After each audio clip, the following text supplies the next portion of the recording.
Today's thought of the day is listening to your inner voice. Now, let me ask you,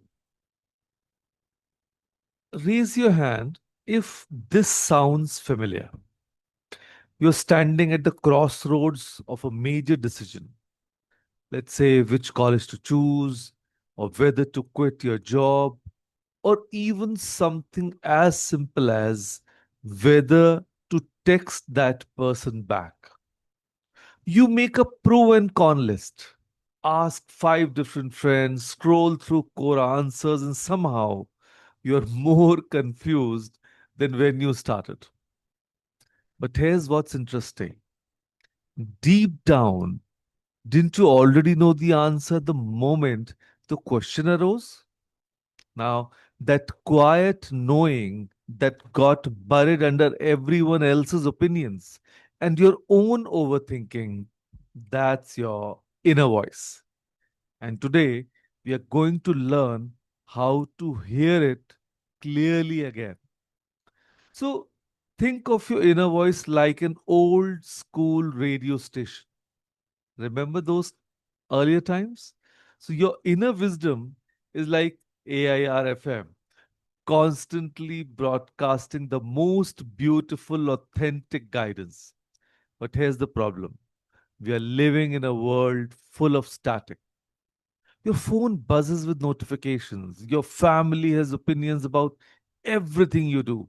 Social media shows you what everyone else is choosing.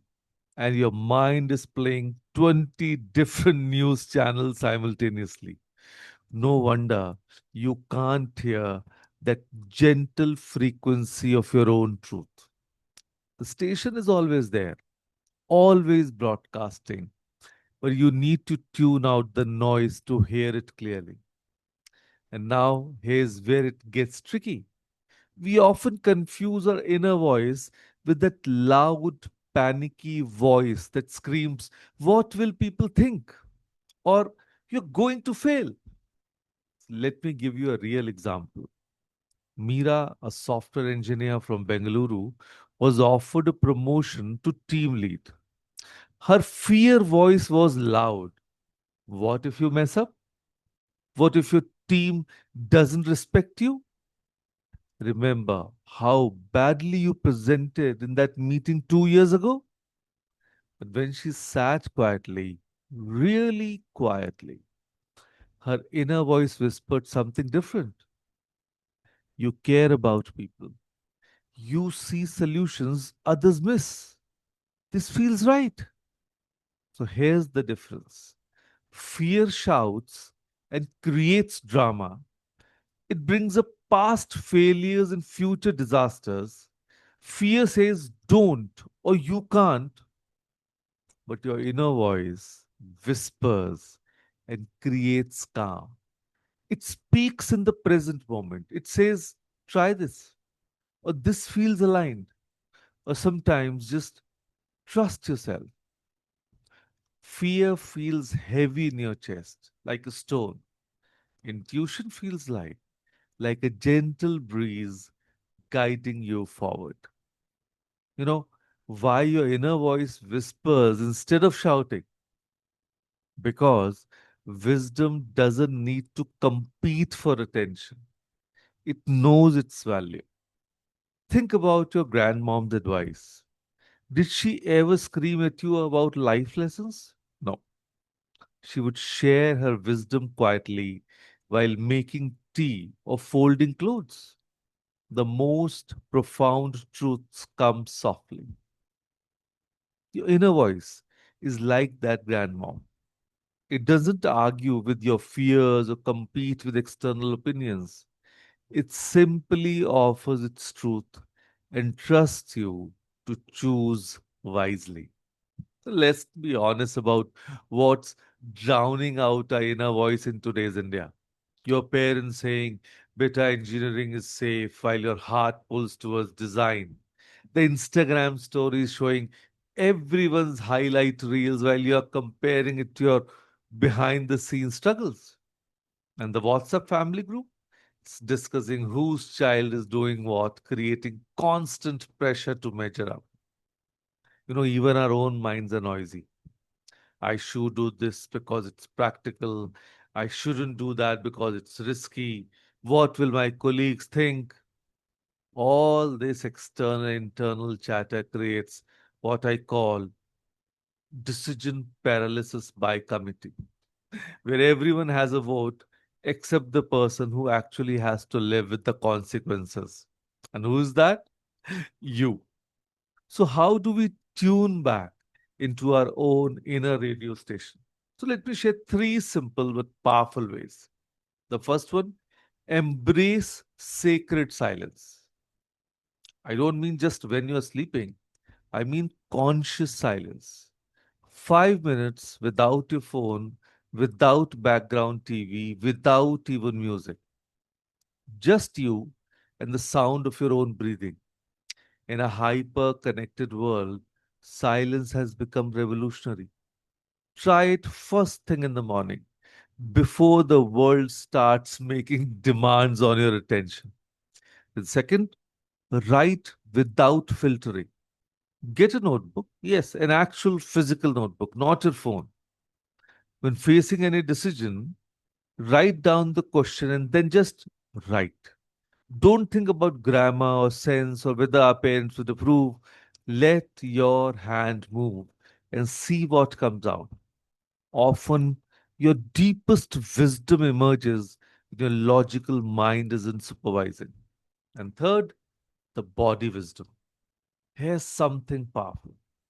Your body is smarter than your mind when it comes to truth.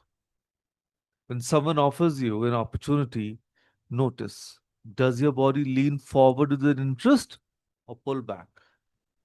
When you think about a particular choice, do you feel expansion in your chest or contraction? Your body has been your faithful companion through every experience. It knows things your mind is still debating. So let me tell you about Vikram, a CA who was miserable in his job but paid well and was respectable. Now his inner voice had been whispering for months about starting a food blog. He loved cooking and had uniquely family recipes. But he ignored it because blogging isn't a real career. And one day, during a particularly stressful audit, he finally listened.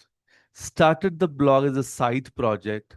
Today, 3 years later, he runs a successful catering business and just published a cookbook.